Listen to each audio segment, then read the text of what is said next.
Merci de poursuivre cette matinée avec nous, avant de prendre un petit buffet tranquille, sympathique.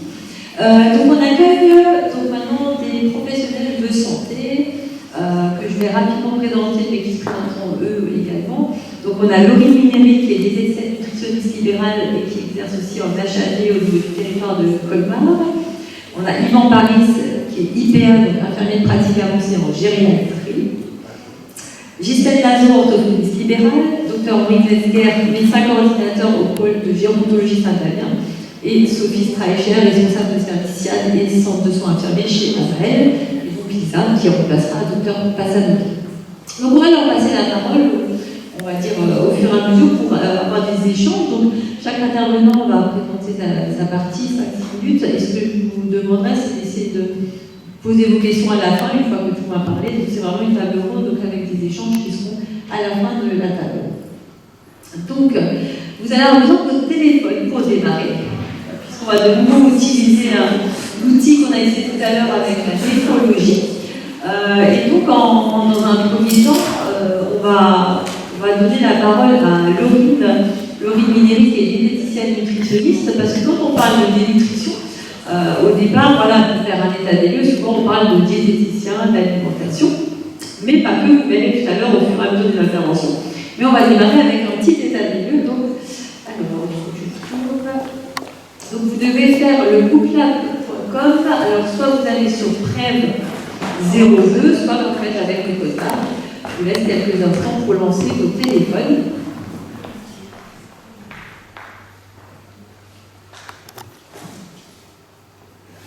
Donc la dénutrition, c'est différent déjà de la malnutrition. Je ne sais pas si vous savez, mais la malnutrition va être plutôt sur des apports nutritionnels qui ne sont pas forcément satisfaits. Et la dénutrition, vous verrez, c'est une maladie et qu'il faut apprendre à repérer. Alors, est-ce que c'est bon pour tout le monde? Oui. Alors on va lancer la première question. Si j'arrive. Si je perds du poids, je perds forcément du gras. Vrai ou faux? Alors on attend que les personnes répondent et après Laurie, c'est à toi. Donc vous êtes 15 personnes connectées. Si je perds du poids, je perds forcément du gras. Alors vous êtes plutôt sur le faux. Alors Laurie, qu'est-ce qu'il faut en penser? Par rapport à la perte de poids, est-ce qu'on perd forcément du gras? Non, pas forcément. En fait, on peut aussi perdre tout ce qui va être masse hydrique. Si on a des œdèmes, des poids, ça va être une perte d'eau. Ça peut être aussi une perte au niveau musculaire. En fait, ça va être différentes masses en niveau composition corporelle. On peut avoir l'os, l'eau, le gras, la masse musculaire. Donc, voilà, ça va être différentes masses. On ne va pas forcément perdre du gras, c'est une perte de poids. Ok, donc vous avez 83% de votre réponse. Alors, question suivante. Je suis une personne obèse, je ne peux pas être dénutrie. Je suis une personne obèse, je ne peux pas être dénutrie.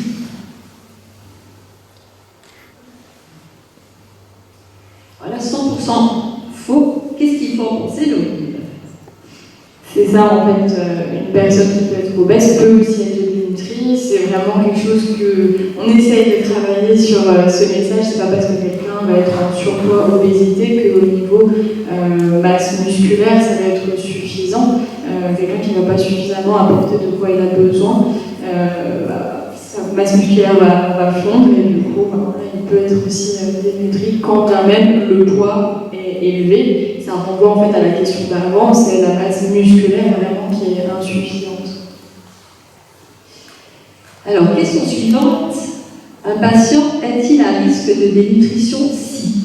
Donc là, je pense que vous allez pouvoir cocher plusieurs réponses. Alors, un patient est à risque de dépression si il ou elle perd ses cheveux, elle a 72 ans et a toujours eu un IMC à 20, il ou elle a de plus en plus de mal à soulever les packs d'eau, il ou elle ne mange plus de viande, il ou elle ne respecte pas les consignes du plan national nutrition santé, 5 fruits et légumes, pas trop gras, pas trop sucré, etc. Il ou elle a une albuminémie en dessous de 35 grammes par litre et aucune de ces réponses. Alors, qu'est-ce que vous choisissez tout comme réponse?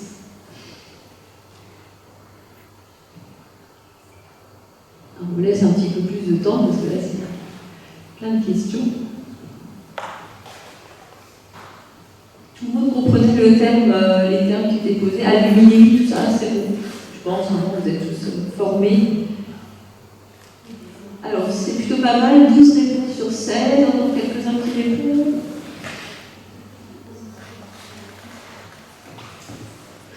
Alors, du coup, Laurie, je vais te laisser regarder les différentes cartes, peut-être, et dire ce que tu en penses par rapport aux réponses. Je les passe en main ? Oui. Alors, si un patient perd ses cheveux, est-ce qu'il a un risque de dénutrition ? Non, pas forcément. En fait, ça peut être un symptôme, un signe d'une éventuelle carence en micronutriments. Enfin, il faut rechercher pourquoi, mais c'est pas forcément perte de cheveux égale risque de dénutrition. Si le patient a 72 ans et qu'il a toujours eu un IMC à 20, alors on verra après par rapport aux critères de dénutrition que l'IMC a son certaine fourchette qu'il faut respecter. Par contre, si c'est un poids qui a toujours été stable tout au long de sa vie, c'est pas forcément pour ça que le patient va être à risque de dénutrition. Il a plus de mal à soulever les packs d'eau. S'il a plus en plus de mal à soulever les packs d'eau, alors, ça peut être un signe de nouveau d'une perte de masse musculaire si avant on avait l'habitude de prendre les 6 paquets de courses dans les bras pour faire un seul aller-retour parce qu'on n'a pas envie d'en faire plus et qu'au fur et à mesure on n'arrive plus à prendre tous les packs d'eau, les paquets de courses pour décharger. Ça peut être un signe qu'on perd effectivement de la masse musculaire, qu'on n'est plus aussi fort qu'avant, donc il faut creuser de nouveau pourquoi, mais ça peut être un signe évocateur. Il ou elle ne mange plus de viande. Alors, on va déjà chercher avec le patient qu'est-ce qu'il appelle viande, parce qu'en pratique on se rend compte que la viande, en fait, bonjour monsieur, est-ce que vous mangez de la viande? Non, d'accord. Est-ce que vous avez mangé de la volaille hier? Oui. La viande ne veut pas dire forcément la même chose pour tout le monde, pareil pour tout ce qui va être jambon, blanc d'Inde et toute la collection. On va déjà creuser qu'est-ce que c'est la viande pour le patient, et puis après on va lui indiquer est-ce qu'il mange des œufs à côté, est-ce qu'il mange du poisson.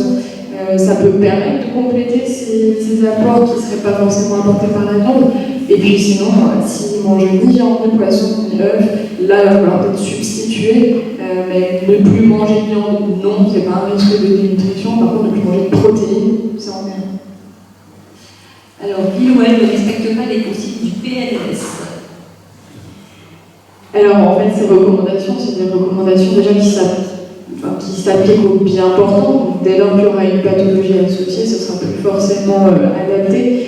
Et ce sont, comme dit, des recommandations générales et ça se lie vraiment à l'apport qualitatif en calories et en protéines au niveau d'état nutritionnel. Et c'est pas forcément quelque chose qui pourrait être à risque de dénutrition si on ne mange pas que 5 fruits et légumes par jour. Alors, il ou elle a une albuminémie en dessous de 35 grammes par litre. Alors, il y a beaucoup de personnes qui ont dit oui. Alors, depuis 2021, l'albuminémie n'est plus un critère de dénutrition, c'est un critère de sévérité. Donc, dans une bio, si on a une albumine à 30, à 28, en dessous de 35 grammes, on va de nouveau rechercher pourquoi, il faudra remonter aux critères de dénutrition, de diagnostic. Mais comme dit, depuis 2021, c'est un critère de sévérité, non plus de diagnostic. Et donc, aucune de ces réponses. Donc là, finalement, la réponse qui était juste, c'est qu'il a de plus en plus de mal à se mettre une notion de force musculaire. C'était la seule réponse valable. Ok. Alors, je vous invite à prendre votre téléphone. On va vers la suite.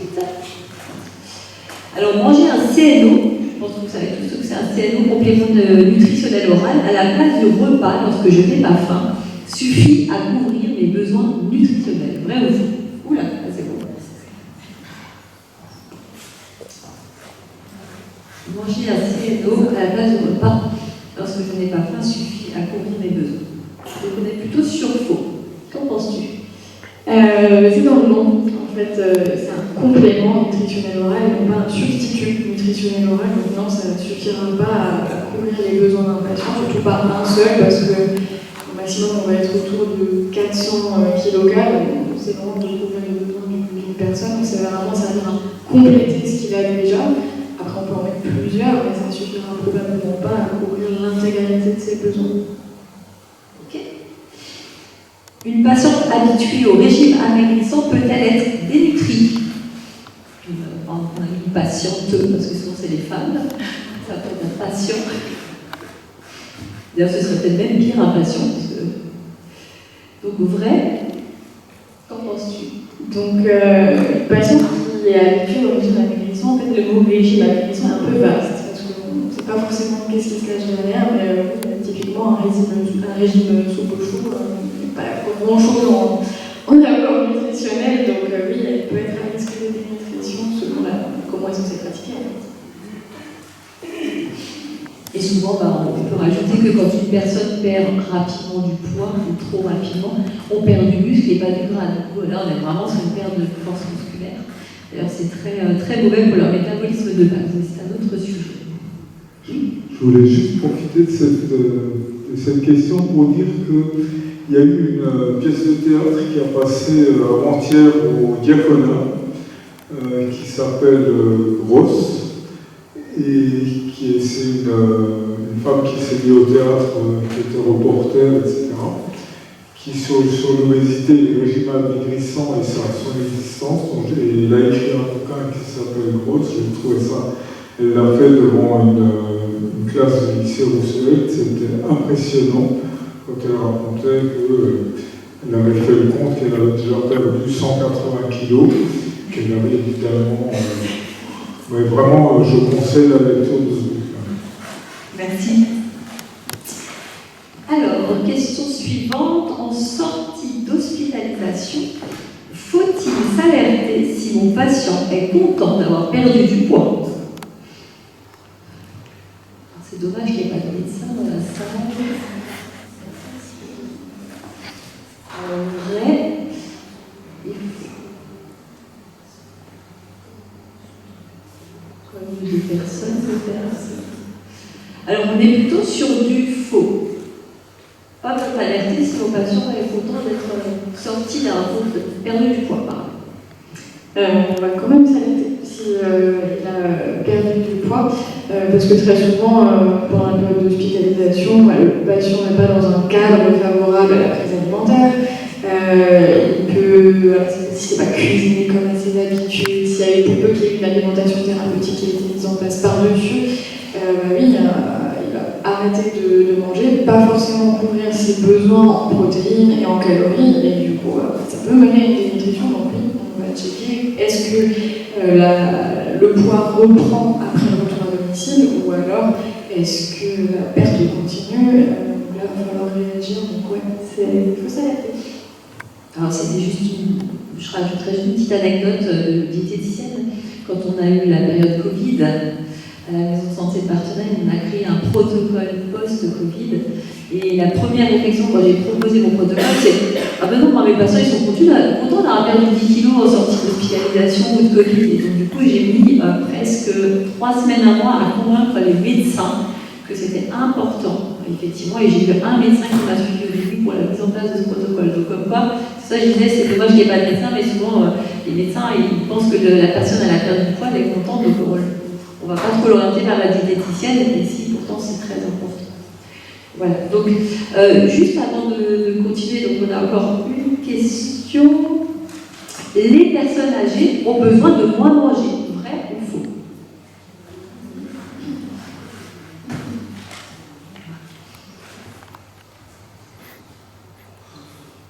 Ah, vous êtes mitigé. Donc on a plutôt du faux. Ça, on a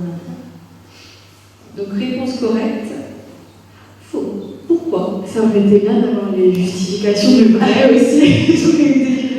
En fait, les personnes âgées n'ont pas forcément besoin de moins manger parce que, par exemple, je vais prendre un comptable qui est sédentaire toute la journée sur sa chaise, qui ne bouge pas d'un poil, par rapport à Jacqueline, 72 ans, qui va à la natation avec ses petits-enfants et qui fait son jardinage. Elle a des besoins qui sont tout autant conservés, et d'autant plus parce qu'il faut prévenir la prise de masse musculaire. Ils n'ont pas forcément besoin de moins manger. Ok. Et avant de passer la parole à l'intervenant suivant, est-ce que tu peux nous rappeler en quelques minutes justement les critères de dénutrition? Parce que là, on a parlé des critères de sévérité, mais comme on n'avait pas de questions sur ça, quels sont aujourd'hui les critères de dénutrition en tant que diététicienne quand tu arrives par exemple chez un patient ou une patiente? En fait, dans toute prise en charge, surtout pour ma part à l'hôpital et en HAB, chez le prestataire de santé, on va toujours checker l'état nutritionnel du patient en se basant sur les critères de l'HAL de 2021. Il y a toujours un critère phénotypique qui doit être associé à un critère étiologique. Dans les critères phénotypiques, il y a tout ce qui va être perte de poids sur un laps de temps donné, plus de 5% en un mois, plus de 10% en 6 mois. Ça va être un critère de diagnostic de dénutrition. On a la notion d'IMC qui va varier selon si c'est la personne âgée, de l'adulte, de l'enfant. Il y a vraiment des critères qui sont établis pour toutes les catégories de population. Et puis il y a aussi la notion de masse musculaire, c'est ce qu'on disait tout à l'heure, la perte de fonction, de force, de masse. En fait, ça va être un petit peu la recherche de est-ce que le patient est sarcopénique ou pas. Donc, est-ce qu'il a une fonte de masse musculaire? Ça peut être quelque chose qui est naturel lié à l'âge, avec le patient en prenant de l'âge va avoir une perte de masse musculaire, mais c'est quelque chose qui peut arriver avant par rapport à une hospitalisation, justement, une perte d'appétit ou quoi. Donc ça va être tout ce qui va être critères phénotypiques, et puis après tout ce qui est critères étiologiques. C'est pourquoi est-ce qu'il pourrait être dénutri, donc est-ce qu'il va diminuer ses apports, est-ce qu'il y a eu des malabsorptions, des vomissements, des diarrhées, ou alors est-ce qu'il y a une situation d'agression qui aurait fait que son métabolisme aurait été augmenté, voilà, en cas de fièvre, de cancer, peu importe la pathologie. Mais tout ça, c'est des critères étiologiques, et il faut vraiment un phénotypique et un étiologique pour pouvoir faire un diagnostic de dénutrition. Et puis après, une fois qu'on a un critère de l'un de l'autre, on va pondérer cette dénutrition-là. Est-ce qu'elle est modérée, est-ce qu'elle est sévère? Et là, de nouveau, on va se baser sur la variation de poids, la perte de poids sur un temps donné. Plus la perte de poids va être importante sur un laps de temps court, plus la dénutrition va être sévère. On se base aussi sur l'IMC, donc plus le poids est bas, plus, pareil, ça va être un critère de sévérité important, en prenant en compte toujours l'historique du patient. Comme dit ici, l'IMC a toujours été assez bas pour de sa vie. C'est morphologique, c'est constitutionnel. Donc après, on fait appel aux autres critères. Et on a du coup la pneumonie, où là, à ce moment-là, ça devient un critère de sévérité. Et du coup, entre 30 et 35, c'est de la dénutrition modérée. Et en dessous de 30 par 10, ça va être de la dénutrition sévère. On va vraiment pondérer à chaque fois. Et puis après, au niveau nutritionnel, on prend en charge avec des enrichissements, des compléments nutritionnels locaux, des nutritions entérales, parentérales s'il faut. Et puis on s'appuie aussi sur les pros qu'on a autour pour pouvoir faire appel à des choses qui sont plus forcément notre ressort. Par exemple, à l'ergo pour installer un patient comme il faut pour la prise alimentaire, à l'orthophoniste pour la déglutition, s'il y a des soucis de ce côté-là, au médecin pour mettre des traitements anti-diarrhéiques s'il y a besoin. On va vraiment s'appuyer sur les autres pros pour prendre la dénutrition de manière globale et optimale. Alors justement, ça fait un petit peu la transition vers notre prochain intervenant, parce qu'effectivement, on peut pas prendre en charge la dénutrition tout seul. Donc on a Yvan Paris qui aujourd'hui est présent avec nous, qui est infirmier en pratique avancée et qui intervient en gériatrie. Donc il va nous apporter un peu sa vision d'IPA, comment est-ce qu'aujourd'hui la dénutrition est prise en charge, mais surtout quelles sont les spécificités dans ton métier. Voilà, c'est à peu près ça. Donc moi je suis infirmier en pratique avancée en EHPAD plus particulièrement, mais en gériatrie bien sûr de manière un peu plus générale, mais plus spécifiquement en EHPAD. Là en fait ce qui m'intéressait, on en a parlé d'aborder, c'était, alors je me suis fait un petit PowerPoint personnel, vous n'allez pas pouvoir le voir, mais comme ça me donne des petits repères. éléments de repérage, parce que le diagnostic c'est bien, prévenir c'est peut-être quand même un peu plus intéressant, merci, surtout au vu de la prévalence de la nutrition, de la dénutrition concernant la personne âgée. Alors l'INRAE, c'est l'Institut national de recherche sur l'agriculture, l'alimentation et l'environnement, a terminé en 2020 que pour des personnes âgées autonomes, une personne sur 10 serait dénutrie. À partir du moment où une personne rentrerait dans une certaine forme de dépendance, en tout cas dans la dépendance, on passerait carrément à 50%, c'est-à-dire à 5 personnes sur 10. Les personnes hospitalisées en institution, 70% seraient en risque élevé de dénutrition ou dénutrie. Donc on voit que la prévalence est forte chez la personne âgée, d'où l'intérêt d'essayer de repérer ça le plus tôt possible. Alors le repérage c'est quoi? Au-delà du dépistage et de l'évaluation, repérer c'est savoir détecter, identifier des signes chez les personnes âgées, mais ça doit rentrer également dans une logique plus globale, après évaluation plus globale, puisque si on essaie de repérer et qu'on repère quelque chose, il faut qu'il y ait quelque chose derrière aussi, qui vienne agir. Donc c'est un peu toujours la difficulté, c'est comment agir sur quelque chose, sur une maladie qui est plurifactorielle, multifactorielle. Donc il y a des situations prévalentes, des maladies aiguës, le cancer, il y a aussi l'alcoolisme chronique, des défaillances d'organes qui vont pouvoir quand même nous orienter vers des pistes de risque de dénutrition. Donc là, il va falloir être vigilant. Au-delà de ces pathologies-là, la personne âgée, typiquement, il y a quelque chose qui est multifactoriel. Ça peut être, alors, je me suis fait un petit pense-bête, puisque c'est quand même, il y a beaucoup d'éléments différents autour de risques de dénutrition chez la personne âgée. On a des risques de dénutrition à partir du moment où on a des problèmes psychosociaux environnementaux, c'est-à-dire des difficultés financières, un veuvage, des situations de maltraitance, ça peut arriver malheureusement, des changements de vie, donc j'ai parlé du deuil. Un gros problème, c'est les problèmes de la santé bucco-dentaire, par exemple. Une personne qui a un appareil qui n'est pas un appareil dentaire, des prothèses dentaires qui ne sont pas adaptées, bien évidemment, elle ne va pas pouvoir manger, ça lui fait mal. Donc c'est des choses qu'il va falloir repérer. Est-ce qu'un appareil dentaire est adapté? Est-ce qu'il n'y a pas une mycose au niveau de la bouche? Est-ce qu'il n'y a pas d'autre chose? Ça c'est important. Les troubles de la déglutition, ça c'est extrêmement important aussi. Est-ce qu'on propose un repas normal à une personne qui n'arrive juste pas à avaler? Donc ça c'est aussi des choses à repérer. Les régimes, on en parlait. Alors il y a des régimes qui sont restrictifs. Chez les personnes âgées, ça peut être extrêmement délétère. Des affections aiguës, chroniques, des situations où la personne est douloureuse. Je ne sais pas si vous avez déjà eu mal quelque part, mais enfin, quand vous avez des douleurs intenses, vous n'avez pas trop envie de manger non plus. Donc c'est des choses à repérer aussi, des éléments comme ça. Des personnes qui vont être constipées, des personnes qui vont qui auraient chuté.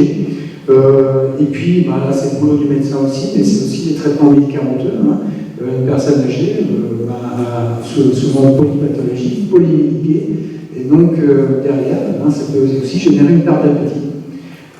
C'est arrivé à essayer de déterminer un petit peu ce qui pourrait générer une perte d'appétit et puis peut-être une malabsorption et des difficultés à digérer, à absorber les nutriments. Donc là, on voit à travers tout ça, alors bien entendu, chez la personne âgée, il y a aussi tout ce qui est problème cognitif, que ce soit à domicile ou en institution. À domicile, c'est arriver à repérer un petit peu aussi les fragilités qu'il peut y avoir et des éventuels troubles cognitifs naissants. Je pense qu'on parlera avec le programme ECOP après. Donc l'intérêt du dépistage, il est essentiel au niveau de la dénutrition de la personne âgée. Je pense que là, on voit un petit peu que c'est tout un amalgame de choses qui peuvent être en même temps à l'origine et en même temps la conséquence finalement de la dénutrition. Donc c'est ce qui est intéressant à voir au niveau du repérage. Alors à domicile, c'est pas un domaine que je connais extrêmement bien, mais quand même, il faut se baser sur l'existant. Il y a souvent des aidants qui vont pouvoir repérer certaines choses assez simples, c'est-à-dire voilà, des changements dans les habitudes alimentaires. Regardez, on en parlait, regardez dans le frigo, voilà, regardez dans le frigo, qu'est-ce qui se passe dans le frigo quand vous intervenez à domicile? Est-ce qu'il est vide? Est-ce qu'il y a des produits périmés? Est-ce qu'il y a du portage de repas, mais tout fini à la poubelle? C'est des éléments comme ça. Est-ce que les habits sont trop grands? Est-ce que, par exemple, est-ce que la personne est toujours en capacité de cuisiner? Est-ce que l'aidant est là? Est-ce que l'aidant n'est pas lui-même en situation de fragilité? Est-ce qu'il n'y a pas un fardeau trop important? Quand une personne âgée perd cette ressource-là, bien évidemment, on a aussi un risque de dénutrition. Alors, ça nécessite, c'était un peu le but de l'intervention, une approche vraiment pluridisciplinaire, interprofessionnelle. Ça nécessite de se parler, de mettre en place des actions communes autour d'une situation de risque de dénutrition pour éviter d'en aller jusqu'à cet état de fait de la dénutrition. Il va falloir corriger, mais là, encore une fois, ça ne va pas être facile. Et puis de sensibiliser les différents professionnels, c'est un peu ce qu'on est en train de faire, et puis de sensibiliser les aidants sur ces risques-là et sur les petits signes qui peuvent faire apparaître une dénutrition. Alors nous, en EHPAD, on aurait tendance à croire que c'est plus facile puisque les gens sont toujours là et qu'on a toujours un regard, mais c'est pas plus facile. C'est pas plus facile parce que justement, on arrive à se rendre compte que cette origine multifactorielle nécessite qu'on travaille sur plusieurs facteurs. Et que ce n'est pas uniquement du ressort du médecin ni de l'infirmier, c'est vraiment quelque chose qu'on va travailler ensemble sur, alors j'avais une petite photo à vous montrer, mais par exemple sur stimuler l'appétit. Comment on fait pour stimuler l'appétit d'une personne âgée, encore plus à l'institution? Alors est-ce qu'on va travailler sur une texture, c'est d'épurer, c'est du mixer, mais la présentation, c'est deux pâtés, c'est tout ensemble, c'est comment on fait en sorte qu'une personne puisse avoir envie de manger ce qu'il y a dans l'assiette. Et ça, c'est tout un travail avec la cuisine, que la cuisine comprenne, que les personnes qui servent comprennent, que l'infirmière puisse être force de proposition, qu'on se rencontre régulièrement. Donc c'est tout un travail. Et effectivement, ça nécessite qu'on se parle, c'est de la collaboration. Et donc en ville, bien évidemment, il y a une complexité, c'est qu'il va falloir on ne peut pas se rencontrer comme on peut se rencontrer et se retrouver dans des réunions en EHPAD. La texture, la présentation, la quantité dans l'assiette par exemple, une personne qui a déjà une perte d'appétit, vous mettez une assiette monstrueuse, ça va juste faire l'inverse de ce que vous souhaitez, elle ne va pas en manger. Donc c'est des petits détails comme ça, et puis se rendre compte aussi, il y a des problématiques aussi par exemple sur la vision, des problématiques de vision, troubles, tout déguisé, donc la personne ne voit pas ce qu'il y a dans son assiette, ne voit plus le verre, il devient transparent, une cataracte, quand on a, donc c'est savoir ce qui est dans l'assiette, expliquer, les personnes qui ont des dyspraxies, des troubles au niveau des gestes quotidiens, des personnes qu'on a laissées, c'est du matériel spécifique, c'est éviter que l'assiette ne bouge quand on essaie de penser là-dedans, c'est faire en sorte de gérer des contrastes dans l'assiette, c'est faire en sorte qu'elle puisse prendre son verre. Accompagner, ça ne veut pas dire susciter aussi de la perte d'autonomie. On va garder l'autonomie, mais il faut réfléchir à qu'est-ce qui fait que cette personne a des difficultés à s'alimenter et arriver à dépister ça le plus tôt. Donc bien évidemment, on n'est pas dans encore d'autres possibilités puisqu'on pèse des gens régulièrement, on les voit plus régulièrement. Mais ça n'empêche absolument pas que les personnes soient à risque de dénutrition. Voilà, je pense que c'est à peu près tout. Je vais m'arrêter là parce que c'est tellement vaste que c'est un petit peu difficile d'arriver à cibler vraiment. Et on va laisser la parole aux autres pour compléter, mais en tout cas, c'est déjà des belles paroles. On voit qu'il y a du vécu. Et c'est important, en tout cas, de l'approche pluriprofessionnelle, et c'est pour ça qu'on a invité aujourd'hui aussi une orthophoniste libérale, Ghislaine Lazou, qui va nous parler de la prise en charge, rééducation dans son métier d'orthophoniste, tout ce qui est trouble de la déglutition, parce que finalement, trouble de la déglutition, ça veut dire que la personne va moins se nourrir. Donc voilà tout l'intérêt de la présence de Ghislaine. Merci. À toi la parole. Alors effectivement, les troubles de la déglutition vont être le pourquoi en fait, les patients vont être dans mon cabinet, et ça a déjà été évoqué juste avant, pas trop sur le papier, merci. Il va y avoir dans mon travail tout un côté prévention aussi. Donc moi je vais vous parler de mes patients qui sont uniquement des patients adultes et qui ont des pathologies neurologiques ou ORL. Dans ce cas-là, dans les pathologies neurodégénératives, on va avoir tout un pan de prévention, comme ça a été indiqué tout à l'heure aussi, puisqu'on sait que ce sont des personnes qui sont à risque d'eux. Donc on va faire en sorte que les fonctions de déglutition soient maintenues le plus longtemps possible. Et il y a aussi ensuite le traitement pour les patients qui viennent avec un souci de l'ordre de la dysphagie en première intention. Au niveau des prises en soins, il y a quelque chose de l'ordre de l'information qui va être importante pour les patients, de leur expliquer ce qu'est la déglutition, ce que sont les difficultés de déglutition, quelles sont les conséquences qu'il peut y avoir au niveau des troubles de la déglutition, et puis expliquer qu'effectivement on va faire attention à toutes ces choses-là, dans le risque l'idée de prévenir les fausses routes, les tournopathies d'inhalation, les fausses routes obstructives et bien évidemment aussi la dénutrition. Ensuite, on va avoir un travail de rééducation avec stimulation des fonctions faciales, les lèvres, la langue, les joues, etc. Pour qu'il y ait une bonne mastication et qu'il y ait une phase buccale qui soit bonne, une bonne propulsion du bol alimentaire.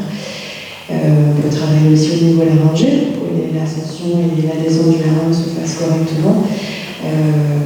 Et on va négocier ces différentes fonctions, toujours dans l'idée que ce soit dans récupération dans des troubles neurologiques type post-AVC, cancérologie, soit dans le maintien le mieux possible, le plus longtemps possible, dans le cas de pathologies neurodégénératives. On va avoir un bon travail de guidance aussi auprès du patient lui-même, auprès des aidants proches, auprès des aidants à domicile, les aides-soignants qui interviennent à domicile, par exemple à l'APA. On va avoir un travail de coordination aussi avec les EHPAD, souvent nous donnant des conseils, savoir qu'est-ce qui va se passer pour ce patient, quelles adaptations sont à mettre en place. Les premières guidances vont concerner tout le contexte autour de la déglutition. On va parler de la posture du patient, on va parler de la quantité à mettre en bouche, on va parler d'habitude de vider par exemple sa bouche avant de remettre une bouchée régulière en bouche, on va parler de la taille de la bouche et on va parler du calme qui va être important autour de la position de l'aidant, donc le patient ne se demande plus lui-même, en face, pas sur le côté. On va parler aussi d'aménagement éventuellement. On parlait tout à l'heure du mixé, mais pas forcément. On va se référer au niveau du patient. Est-ce qu'il est fatigué à beaucoup ou pas? Comment se passe la mastication? Est-ce qu'il faut alléger les choses? Et là, effectivement, on va avoir tout un travail d'adaptation des textures, et toujours en lien avec ce qu'est le gestation, les goûts qu'il va avoir, pour qu'il continue à garder, et ça, je crois qu'on a dit tout à l'heure, de l'intervention, de plaisir de manger aussi, qui va être très très très important au niveau de ces traitements-là, et donc de casser ce cercle vicieux finalement de la dénutrition si on est tombé dedans. On va aussi avoir un rôle de coordination avec les autres professionnels de santé. On va parler de la santé buccale des patients, donc on va effectivement réaliser des pathologies, pose en bouche, on va réaliser des prothèses qui soient portées, et si elles ne le sont pas pour quelle raison, on va voir aussi au niveau instrumental ce qui se passe au niveau de la déglutition. Est-ce que les fonctions sont assurées correctement? Est-ce que dans la déglutition il y a des stases au niveau moléculaire, au niveau des sinus uniformes? Est-ce que les pics doivent faire correctement son boulot? Est-ce qu'il y a une bonne ouverture de son père supérieur de l'œsophage? Est-ce qu'il y a des fausses routes par pénétration qui sont silencieuses ou pas? Et donc on va pouvoir orienter le patient vers le médecin généraliste, vers le dentiste, vers les diététiciens nutritionnistes, vers les médecins prescripteurs, souvent dans le cas neurologue ORL ou fluides. Merci beaucoup, Gisèle. Donc on parle toujours de pluriprofessionnalisme, mais même de se rapprocher des proches et des aidants. Et donc du coup, on va aller voir du côté du pôle de gérontologie. Comment se passe la prise en charge? Est-ce que c'est facile? Est-ce que vous avez tous ces professionnels sous le coude, parce qu'on voit qu'il en faut beaucoup. Comment ça se passe donc vers chez vous, docteur Béziers? Oui, bonjour à toutes et tous. Alors, en fait, j'ai divisé dans l'intervention, en fait, comme j'exerce actuellement deux grandes occupations différentes, j'ai eu envie de parler des deux. C'est-à-dire, la première, c'est comme élu en charge de la promotion de la santé à Mulhouse, et la deuxième, comme médecin coordinateur des EHPAD. Parce que je pensais que c'était intéressant, j'ai envie de dire, après les deux exposés, de voir les choses aussi un peu de manière collective. Alors, comme élu, en fait, nous, on est surtout concernés par les problématiques d'égalité sociale de santé et les problématiques liées aussi bien aux questions éducationnelles, économiques, culturelles, qui font que dès l'enfance, la question de l'alimentation est souvent perçue complètement différente selon les quartiers où on vit, selon le milieu où on est. Et en fait, on essaie de remédier afin que tout le monde puisse arriver à un bien manger, à manger équilibré et à manger suffisant aussi. Parce que la question de la nutrition, elle concerne aussi si on a assez à manger. En fait, actuellement, et vraiment actuellement, avec l'inflation, etc., il y a maintenant de plus en plus de gens, et parmi eux, des personnes âgées qui ne mangent plus suffisamment. Alors qu'est-ce qu'on essaie de faire? On travaille évidemment en concertation avec le Conseil général, enfin, la Communauté européenne d'Alsace, pour tout ce qui concerne entre autres l'alimentation des personnes âgées et les réseaux gériatriques, mais aussi avec les centres sociaux qui jouent un rôle vraiment important. Et dans un certain nombre de dispositifs qu'on a montés à travers les années, qui commencent dès l'enfance. En fait, on a tout un programme à Mulhouse sur la prévention des caries du petit enfant, parce que la bouche de l'adulte et de l'âgé, elle se fait à partir de l'enfance. Et donc, à Mulhouse spécifiquement, on fait un abord dès la maternelle, tout un travail de 2 passages par an pour faire des conseils alimentaires et de prévoir le traitement des caries.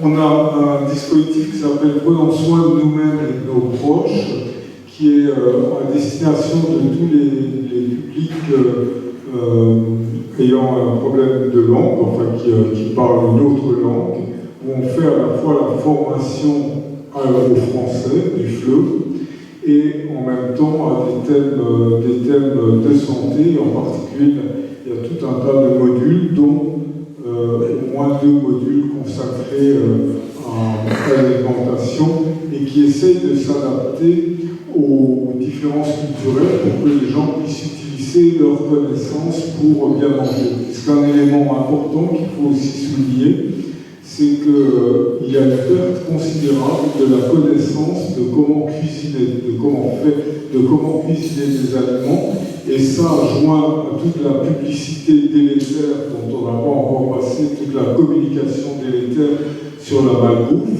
Ça fait qu'il y a des gens, des familles entières qui sont dans une alimentation qui prépare la malnutrition de la personne âgée.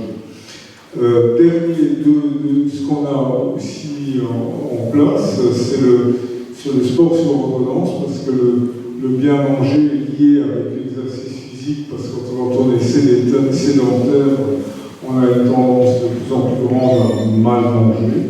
Donc, équilibre physique, on a lancé le sport sur ordonnance depuis 3 ans, qui concerne à peu près 250 personnes par an.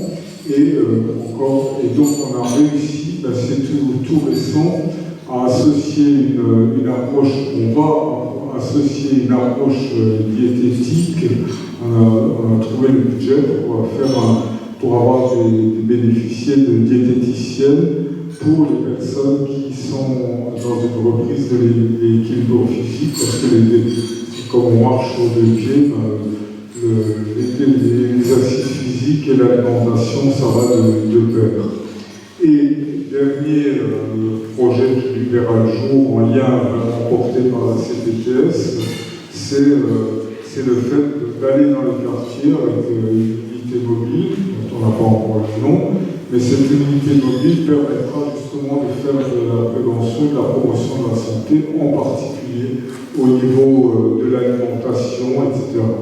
Voilà un petit peu les grands thèmes qu'on développe. Alors il faut bien dire que ce n'est pas une chose facile quand on dit sédentarité, quand on dit unité mobile, parce qu'effectivement, arriver dans plein d'endroits, arriver au contact des personnes, de la personne recours, de celle qui va pouvoir en parler. On a aussi une formation de ce que j'appellerais dans l'ambassadrice santé qui font le lien entre l'unité mobile et les personnes. C'est vraiment un travail pluriprofessionnel, comme tu le disais, et mais je dirais presque de manière acharnée, parce qu'on a toujours l'impression un peu de nager contre le courant, et comme les poissons font toujours ça. Donc là, vous avez parlé beaucoup d'axes préventifs qui doivent se faire tout au long de la vie. En fait, au final, vous parlez d'axes préventifs qui doivent se faire tout au long de la vie, bien avant que la dénutrition apparaisse.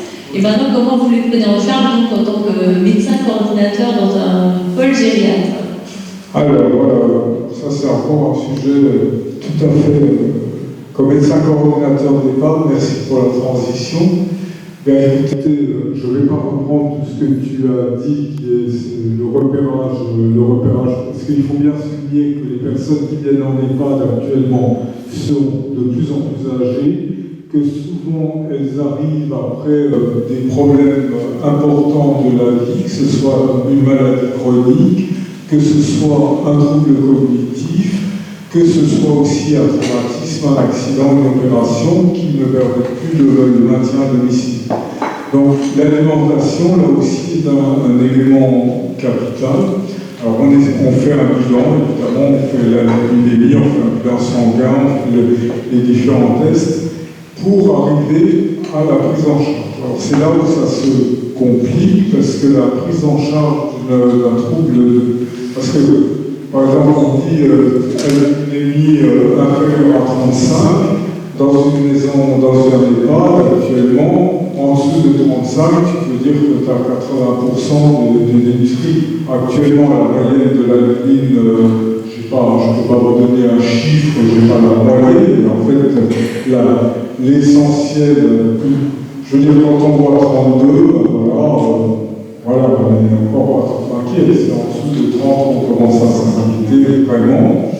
La prise en charge doit être le suivi du poids, on prend les poids tous les mois, encore faut-il qu'il y ait quelqu'un pour suivre sur, je donne un exemple, on a dans le cadre où je travaille, pour l'instant on a deux postes de diététicienne, il y a des parties EHPAD, il y a des parties SSR, donc il faut suivre le poids, il faut être alerté dès que le poids diminue. Il faut prendre en compte les éléments bucco-dentaires, il faut prendre en compte l'élément dépressif, il faut prendre en compte l'élément cognitif. Donc c'est une prise en charge régulière, multiprofessionnelle. Ce qu'on fait, un des outils qu'on a développé, c'est les réunions pluriprofessionnelles tous les 15 jours dans chaque unité, où les soignants ramènent toutes les personnes, pas les personnes, ramènent les situations dans lesquelles sont démunies. Et autre réponse, c'est les projets personnalisés, où régulièrement, au moins une fois par an, on voit chaque personne, on peut examiner sa situation. Mais il faut bien se dire que les situations, une fois par an, c'est surtout les réunions pluriprofessionnelles qui sont importantes pour essayer de voir un début de glissement, un début et voir comment on peut intervenir. Comment on peut intervenir? C'est vrai que je suis dans une période un peu pessimiste de mon exercice professionnel, même si je suis toujours enthousiaste pour le faire. Mais c'est vrai que dans une EHPAD actuellement, les équipes soignantes sont souvent pas complètes. On arrive de moins en moins à avoir des équipes régulières pour 1000 raisons différentes, les problèmes de trésorerie, et donc on a l'impression de se battre, enfin moi j'ai l'impression de me battre continuellement pour avoir une prise en charge collective, ce qui est ma responsabilité de médecin coordinateur, qui soit la plus satisfaisante possible. Faire venir une orthophoniste est immensément difficile et surtout la faire venir régulièrement. Je vais prendre quelques adresses pour voir si voilà. Ce qui est la diététicienne, j'en ai parlé. Le pendant de tout ce qui est alimentaire, c'est l'exercice physique, parce qu'une personne qui reste dans son fauteuil n'aura pas d'appétit. Donc là aussi, avoir des kinés, avoir des éducatrices de mobilité. Et ce qui est capital, c'est le temps qu'on peut consacrer, parce que pour qu'une personne n'en ait pas ait des chances de manger, d'avoir envie de manger, il faut un petit peu savoir que finalement la nourriture, se nourrir, c'est quelque chose qui commence à. Voilà, c'est l'image de l'enfant au sein de la mère. Et bien, au fur et à mesure de la dépendance, il faut arriver à entourer la personne le mieux possible. C'est donc qu'il faut arriver à conserver un soin individuel dans un espace collectif. C'est sûrement ça qui est actuellement une des grandes batailles à mener, c'est de pouvoir à nouveau avoir une prise en charge individuelle dans un collectif, même si on fait plein de choses collectives, il y a plein de réponses qui sont collectives. Il y a aussi un moment où il faut que les soignants aient le temps de prendre en charge la personne pour effectivement à ce moment-là arriver aussi bien à combattre la dénutrition et combattre la dépression qui est souvent un peu qui revient. Ouais. Merci beaucoup. Merci. Donc, du coup, on voit qu'en EHPAD, c'est pas forcément facile, hein, alors que c'est une structure qu'on devrait être avec plein de professionnels à disposition. Alors, du coup, aussi, j'ai entendu que l'idée, ce serait qu'à domicile aussi, avant d'arriver en EHPAD, on puisse prendre en charge, repérer, dépister précocement. Alors, on accueille donc Madame Sophie Streicher de chez Amael qui va nous parler un petit peu de ce qui se passe donc, à domicile avec un nouveau programme qui est mis en place aussi. Donc voilà, tout pour éviter qu'en EHPAD, on se retrouve avec des gens dénutris. C'est à vous la parole. Alors déjà, je veux dire que le domicile n'est pas forcément dans l'EHPAD. L'EHPAD est un choix génération d'accompagnement, certains iront, d'autres pas. Mais voilà, ce n'est pas une étape obligatoire chez tous nos patients. À domicile, alors vous voyez, on n'a pas la difficulté que vous avez avec une équipe qui est dans les mêmes lieux. Je pourrais reprendre toutes les difficultés que vous avez eues. Je vais me concentrer sur l'organisation peut-être qu'on a mis en place. À domicile, il faut se dire que vous avez différentes entités qui viennent, des infirmiers libéraux, vous avez un centre de santé, des médecins traitants, des auxiliaires de vie qui sont encore quelquefois de notre association, des infirmiers, des aides-soignants. Alors nous, en SIAD, on a des gens qui sont âgés et dépendants, d'un GIR de 1 à 3 en général. L'idée, c'est de repérer et de se dire il va falloir qu'on fasse quelque chose. On a pu mettre en place un SIAD renforcé qui fait rentrer d'autres métiers en SIAD, parce qu'aujourd'hui, en SIAD, il n'y avait que des aides-soignants et des infirmiers. Aujourd'hui, on a pu avoir accès à embaucher une diététicienne, nous avons une ergothérapeute, nous avons aussi une psychologue.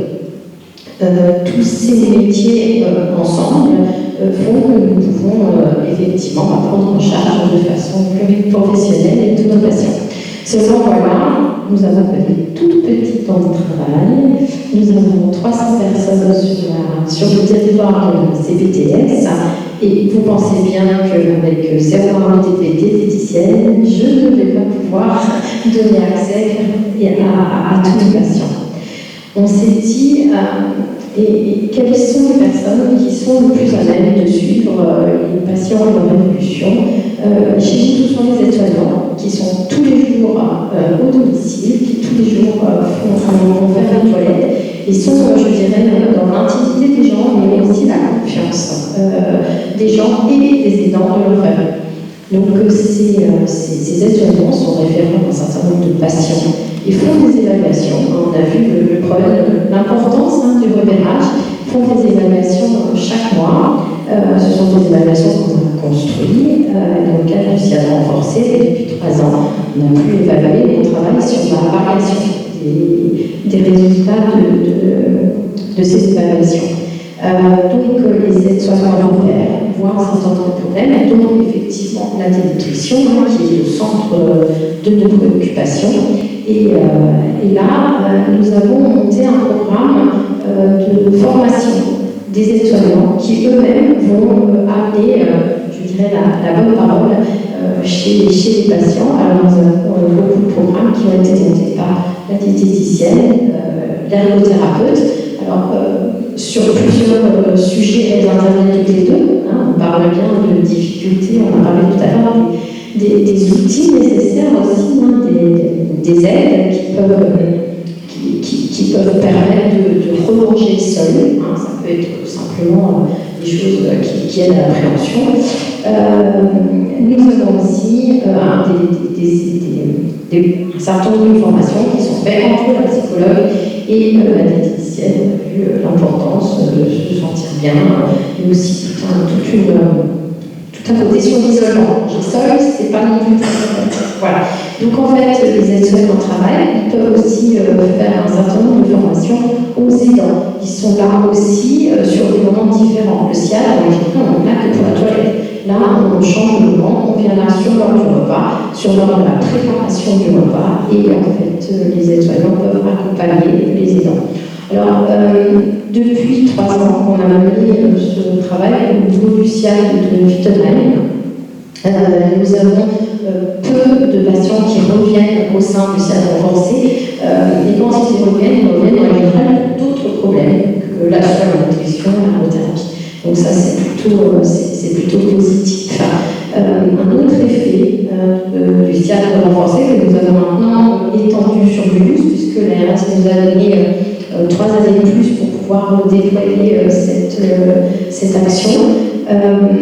En fait, on a déployé sur Mulhouse, on n'avait plus assez de patients sur Wittenheim. En fait, de former nos aides-soignants au repérage, font qu'elles vont très tôt dans la détection, très tôt dans le conseil, et finalement, il n'y a pas besoin de former toujours, quand besoin pour certaines situations, bien sûr, mais il n'y a pas besoin de toujours déployer une armada, je dirais, ou alors on va réorienter très rapidement, prévenir très rapidement les médecins traitants, et finalement, on avait moins d'inclusion dans le CIAD renforcé. Nous, on l'avons déployé sur Mulhouse, donc voilà, on a toujours beaucoup de travail. Voilà. Merci beaucoup et bravo pour cette première démonstration que si on repère vite, on a moins aussi besoin d'intervenir après. Et du coup, justement, on voulait finir cette table ronde alors avec au départ Dr Bassadori, mais Lisa nous en parlera très bien, c'est que la CPTS de Mulhouse participe au programme ICOP. Et ICOP, c'est vraiment aujourd'hui accessible pour tous les foyers de santé, si je ne me trompe pas. Donc Lisa va vous en parler, puisque l'idée c'est de repérer, dépister avant que la nutrition s'installe. Donc à toi la parole Lisa, et après on vous laissera un petit temps de parole à vous. Donc bonjour à tous, vous avez aussi les petits flyers qui sont sur vos chaises, donc si vous voulez avoir un peu plus d'informations, n'hésitez pas à vous y référer. Donc effectivement, ICOP, c'est un programme de nutrition qui est porté par la CPTS, mais pas eux. En tout cas, sur le territoire, c'est porté par la CPTS, les agglomérations. Et c'est en fait un programme de prévention de la perte d'autonomie. Donc il n'est pas uniquement sur la nutrition, il est vraiment multidimensionnel. Donc il va essayer de repérer chez les personnes de plus de 60 ans qui sont aujourd'hui encore autonomes, et donc qui n'ont pas de soucis majeurs, en tout cas dans leur vie quotidienne sur les sujets d'autonomie. Et donc il va essayer de repérer d'éventuelles fragilités ou risques de fragilité sur 6 domaines. Donc on a la vision, l'audition, la mémoire, la psychologie, la nutrition évidemment, et puis la mobilité. Voilà, donc c'est vraiment ces 6 facteurs-là. Mais comme ça a déjà été évoqué, en fait, le sujet de la nutrition, finalement, donc c'est multidimensionnel et multifactoriel. Donc c'est pour ça que AECOP est aussi intéressant, parce qu'il permet de faire des liens, de faire des ponts en fait, entre les différents domaines qui sont étudiés, et du coup de mieux comprendre en fait, d'où viennent les éventuelles difficultés ou les fragilités que le senior peut commencer à avoir. Voilà. Donc le programme AECOP, en fait, il se déroule en 3 principales étapes. La première, c'est le repérage, le dépistage de ces éventuelles fragilités. Et ce dépistage-là est très rapide, il se fait via un test qui dure 10 à 15 minutes selon les conditions de passage de ce dépistage-là. Et ça peut être réalisé avec l'aide d'un professionnel de santé libéral ou dans une structure éventuellement, par exemple une résidence autonomie ou alors dans un autre contexte. Ou alors il peut être réalisé par le senior lui-même s'il est un petit peu à l'aise avec les outils informatiques. La deuxième étape, c'est l'évaluation approfondie. Donc, si le premier dépistage de repérage a révélé certains risques de fragilité ou fragilité déjà plus ou moins avérés, on va ensuite envoyer vers une évaluation approfondie qui va être réalisée par un professionnel de santé libérale formé et qui va essayer d'aller un petit peu plus loin dans la compréhension des troubles que peut avoir le senior. C'est là que c'est intéressant aussi, c'est parce que dans cette première étape d'étape 2, il y a une évaluation gériatrique standardisée qui est réalisée, où on va poser au senior tout un tas de questions sur sa vie quotidienne, sur ses conditions, son environnement social, son environnement économique aussi, on l'a dit, ça peut avoir un certain nombre d'impacts. Et donc voilà, pas mal d'éléments pour mieux comprendre la situation du senior et les fragilités qu'il peut affronter. Voilà. Et donc ensuite, par exemple, sur la nutrition, sur l'alimentation en général, sur le dépistage, ce qu'on va poser comme question, c'est des choses très très simples. C'est le poids de la personne. Et puis, est-ce qu'il a involontairement perdu du poids sur une période donnée. Donc ça, c'est vraiment la base de la base, et ça permet déjà de repérer s'il y a un risque de quelque chose ou pas. Voilà. Et l'intérêt en fait aussi d'AECOP, c'est qu'il y a un suivi un petit peu sur la durée. Donc une fois que le senior a fait une première fois ce repérage, qu'il y ait des alertes ou non, on lui conseille de le refaire 6 mois plus tard pour voir s'il y a des évolutions positives ou négatives justement sur ces différentes dimensions de domaine. Et donc s'il y a des modifications qui sont faites, qui ont été observées, à ce moment-là, on peut aussi générer une alerte et essayer d'enclencher une prise en charge par la suite, alors en lien avec le monde libéral ou avec d'autres structures éventuellement, selon le degré de sévérité et d'intensité du problème de la personne. Donc ce qu'on a essayé de faire avec AECOP, c'est vraiment créer une sorte d'écosystème en fait, pour pouvoir prendre en charge la personne, le senior de plus de 60 ans, et essayer d'orienter vers la meilleure solution pour essayer de... Alors parfois c'est possible de rendre réversible certaines choses, parce que quand on prend trop, plus il y a des chances que ce soit réversible, en tout cas qu'on puisse prendre en charge et que ça puisse s'améliorer vite. Et c'est vraiment ce qu'essaie de faire AECOP, c'est repérer au plus tôt pour pouvoir intervenir au plus tôt et essayer de maintenir à domicile la personne le plus longtemps possible. Et surtout, il y a cette idée-là, cette philosophie aussi que les seniors de plus de 60 ans puissent aussi continuer à faire ce qu'ils veulent faire le plus longtemps possible. C'est pas juste une question de maintien à domicile, mais c'est aussi pouvoir vivre comme on le souhaite le plus longtemps possible. Voilà. Et donc je vais terminer mon intervention là, mais je reste encore un petit peu après, si jamais vous voulez avoir plus de précisions sur comment ça se passe concrètement à AECOP.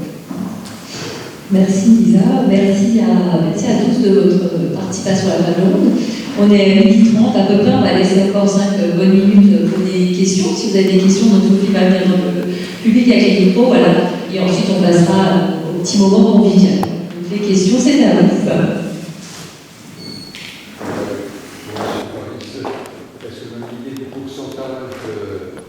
Alloué à l'alimentation dans un EHPAD du budget. Alors, merci beaucoup pour la question. Il faudra demander à la directrice de l'établissement.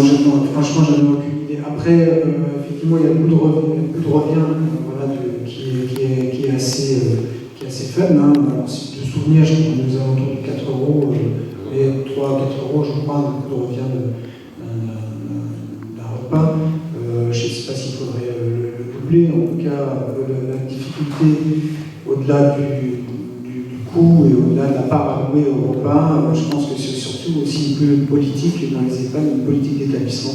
Savoir est-ce qu'on sous-traite ces repas, est-ce qu'on a une cuisine in situ qui prépare ou qui fait que réchauffer. Et je pense que ça fait vraiment partie d'un ensemble de politiques finalement d'un établissement qui est lié à la volonté de la direction. Et puis effectivement, voilà, de la part certainement allouée à la politique, à la volonté politique de mettre en œuvre peut-être quelque chose de plus qualitatif. Et y a-t-il suffisamment de personnel pour faire manger les gens? Alors, je pense qu'en posant la question. Un plateau, comme je vous déjà vu, on met un plateau et puis après on rejette le plateau en disant que la personne a bien mangé. Alors, voilà, je pense que dans la question vous la posez parce que vous avez déjà la réponse. Bien évidemment, je pense que dans tous les établissements, on souhaiterait avoir plus de personnes qui puissent être non seulement formées à l'accompagnement au repas, mais qui puissent avoir aussi le temps. Alors je ne parle pas de l'établissement dans lequel je suis particulièrement. Nous, on laisse au moins 3 quarts d'heure aux gens pour manger, c'est quand même conséquent pour ce genre d'établissement et c'est, je dirais, presque le minimum pour pouvoir accompagner correctement. Alors, au niveau du personnel, non seulement il faut qu'il soit formé, il faut qu'il soit suffisamment nombreux et qu'il ait le temps d'accompagner les personnes pour la prise de repas. Donc non, il n'y a pas suffisamment de personnes. Non, les personnes ne sont pas suffisamment formées pour pouvoir, de manière qualitative, s'adapter à toutes les situations qu'on rencontre en EHPAD et la difficulté de l'alimentation de la personne âgée. C'est souvent la famille qui intervient. Alors, effectivement, la famille, c'est très important. La famille est très importante dans les établissements.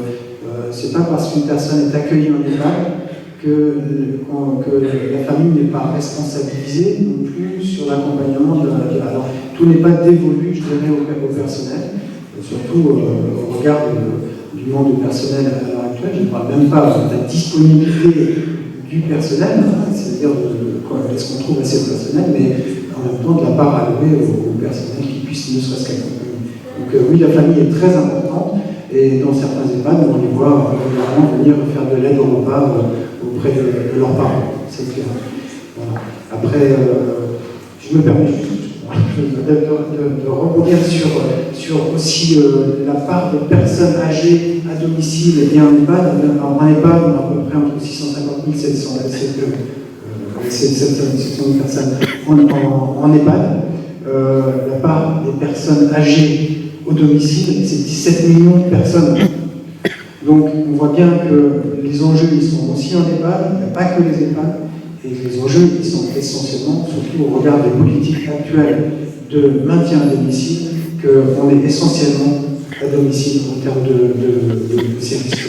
Donc oui, le domicile nécessite des structures adaptées qui se coordonnent, qui vont sur des modèles, le modèle de l'EHPAD n'est pas parfait, mais c'est un modèle aussi de coordination qui est quand même intéressant, et c'est vrai que sur les structures, que ce soit les SPASAD, les centres de ressources territoriaux qui sont en train de se mettre en place, je pense que c'est une réelle chance à un moment donné de se dire que pour la personne âgée, on va faire quelque chose.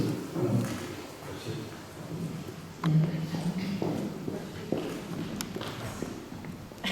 Je vais juste rajouter quelque chose sur la place des familles qui est essentielle, mais il n'y a pas encore, je pense qu'il y a encore tout un travail à faire, au moins dans les EHPAD, pour mieux reconnaître la place des familles et peut-être aussi leur permettre une formation pour être des vrais accompagnants, parce que je crois pas qu'on va changer si rapidement le rapport entre soignants et soignés, donc effectivement des bénévoles, bénévoles familiaux, serait tout à fait important, et là il y a un champ à développer. Et pour les familles à la maison, il faut aussi se rappeler le fait que la famille n'est plus ce qu'elle était, les enfants sont très souvent plus avec leurs parents, et donc la famille elle se réunit souvent à 2 personnes, ou même à 1 personne. Et donc là aussi, il y a quelque chose à réorganiser. Alors, au niveau de la famille élargie, au niveau du bâtiment, de l'immeuble, de créer des sympathies, des liens. On parlait à un moment donné des immeubles intergénérationnels qui sont une réponse, qui ne sont pas faciles à monter. Voilà, il y a aussi un champ de recherche.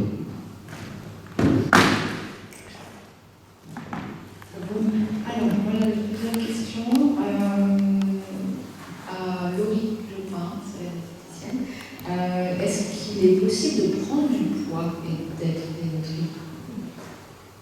Oui.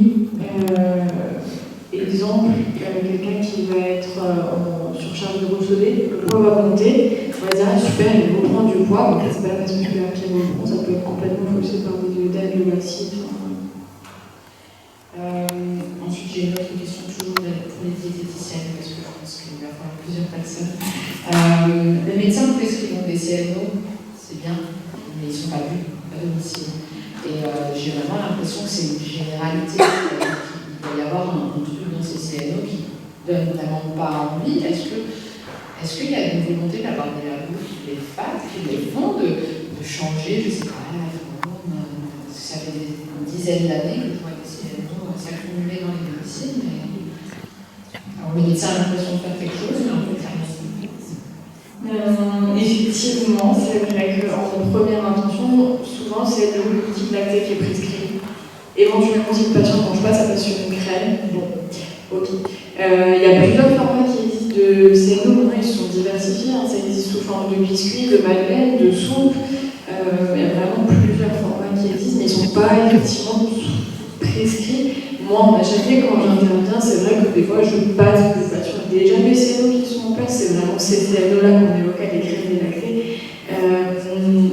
Moi, des fois, j'essaie d'orienter sur d'autres types, d'autres formats, et puis ça dépend aussi comment est-ce que c'est présenté au patient. Si c'est dire, hop, ça va vous faire un petit regain d'énergie, super, donc il faut expliquer pourquoi c'est important, comment est-ce que ça doit être utilisé, comment est-ce que ça doit être présenté au patient, comment est-ce qu'il va être conservé aussi, parce que voilà, on dépose le stock de 4 lots à domicile, et puis super, qu'est-ce qu'on en fait? Non, en fait, mettez-le au frais, ce sera peut-être meilleur au niveau du goût.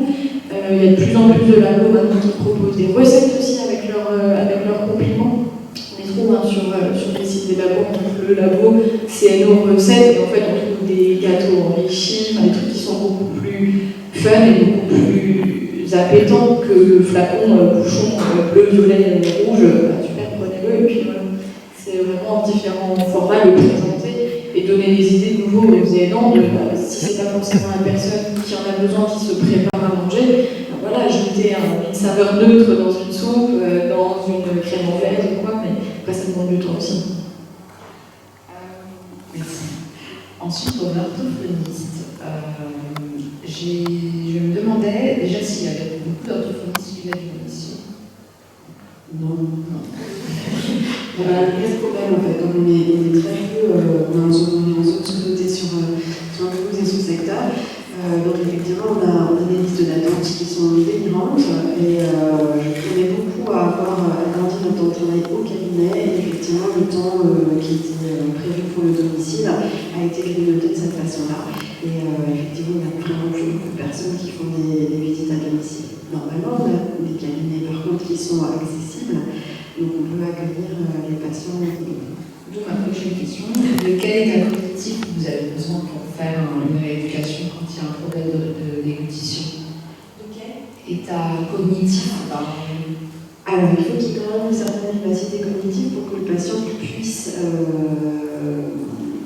prendre en compte certains conseils. On parlait tout à l'heure de la mastication, par exemple. Donc là, il faut effectivement que le patient puisse être alerte quand on parle de position et de choses comme ça. On essaie de faire en sorte que le patient participe et que ça soit lui, en fait, qu'il soit là. Le fait de dire, vous videz d'abord votre bouche avant de prendre une autre bouchée, etc. Donc, l'idéal, c'est quand effectivement les troubles cognitifs n'existent pas ou sont vraiment très faibles. Après, lorsque les troubles cognitifs sont importants, on va agir beaucoup au niveau du contexte et on va s'appuyer sur les personnes qui entourent le patient et mettre en place le plus de choses possibles. Donc là, souvent, on propose que les repas soient pris quand même en position assise, de faire attention quand le lit soit placé correctement si la personne ne prend plus ses repas à table. On explique effectivement aux aidants la façon de se positionner eux quand ils donnent le repas. Et puis quand il n'y a plus de possibilité par exemple de mastication, on va, parce que le patient ne fait pas attention, en fait il va lever que la conscience n'est plus suffisante pour mastiquer. On va mettre en place des textures différentes en fait pour que le repas soit pris de façon la plus optimale possible. D'où la condition sur ma prochaine question. Est-ce qu'il y a des formations qui existent justement pour les équipes soignantes dans les EHPAD, faites par des orthophonistes peut-être? Pour une généralité, je pense que c'est pour une Souvent, les orthophonistes sont sollicités en libéral pour intervenir. Les orthophonistes qui interviennent dans l'EHPAD vont être sollicités aussi. Après, je ne sais pas, tu as connaissance de formations spécifiques? Il y a des livres d'habilitation qui sont ouverts à des orthophonistes notamment et après à d'autres personnes, de professionnels qui sont intéressés sur les trucs de l'habilitation. Donc on pourrait imaginer la formation de toute une équipe en EHPAD après, de la position. Je crois que ça peut être possible. Je crois que c'est très intéressant, voilà, je rebondis par rapport à ce que vous avez dit, vraiment qu'il y ait un travail pluridisciplinaire et une formation vraiment auprès de tous les professionnels qui justement axent autour de ce point de vue des positions chaque personnage. Pour juste préciser, en tant que libéral, effectivement, et on a même dans la nomenclature d'actes dédiés à ça, mais il y a possibilité, en termes d'intervention, de se mettre en relation avec l'association de prévention au niveau Alsace, qui s'appelle Opal, et par ce biais-là, on peut effectivement mettre en place, mais c'est pareil, c'est une volonté individuelle de professionnels en libéral, mais en tout cas, si un orthophoniste a peu la possibilité d'intervenir dans un établissement, c'est possible en tout cas de cadrer ça en passant par cette association et avec la guide de vie. Opal. EPAL. Une prévention Alsace. Merci beaucoup. Alors justement, avant la prochaine question, je précise que l'idée, après cette matinée assez riche en échanges, j'ai parlé plusieurs fois de l'ETP des nutritions, et vraiment je vous invite, parce que je pense qu'il y a des personnes volontaires pour mettre quelque chose en place, à revenir dans la CPTS suite à cette matinée si ça vous intéresse, parce que je pense qu'on va travailler dessus avec Sophie et la commission de prévention. Donc si vous êtes intéressé pour faire quelque chose autour de cette thématique et qu'on puisse développer un ETP, être initiateur d'une ETP des nutritions, vraiment prenez contact avec la CPTS et revenez vers nous avant la fin de l'année. Voilà, merci. Dernière question, oui, pour la matinée. Bonjour.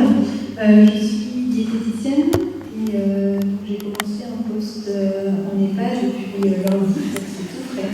Et j'avais justement une question peut-être liée à la diététicienne présente. Est-ce que tu as une formation que tu pourrais me conseiller assez générale sur des nutritions, sur la nutrition, etc. Je réfléchis.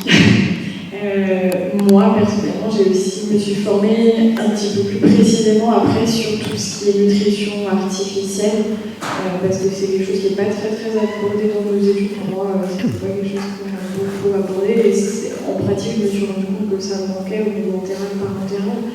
Après, sur les troubles de l'alimentation, je ne sais pas si tu as oui, il y a la FDN qui propose. Ce que j'allais dire, la FDN propose une formation sur les troubles. Je ne sais pas si vous l'avez acheté. Oui, il y a différentes formations sur les troubles de la dénutrition. Moi, je voulais juste rajouter, alors on en a parlé, puis Laurine a développé des recettes avec les CNO, et surtout, c'est très simple, mais vraiment de changer de contenant, juste le mettre dans un verre à pied, dans un gros bol, dans une belle assiette.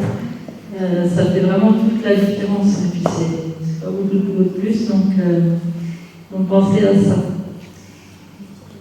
Merci beaucoup à tous pour vos échanges, votre professionnalisme, votre humanité, et j'espère vous retrouver dans nos projets futurs. Et en tout cas, le buffet est ouvert, donc vous avez un buffet à l'arrière pour vous régaler. Merci, bonne matinée, bon week-end, et à très bientôt. On ne sera pas dénutris vu la taille du buffet, ça devrait aller.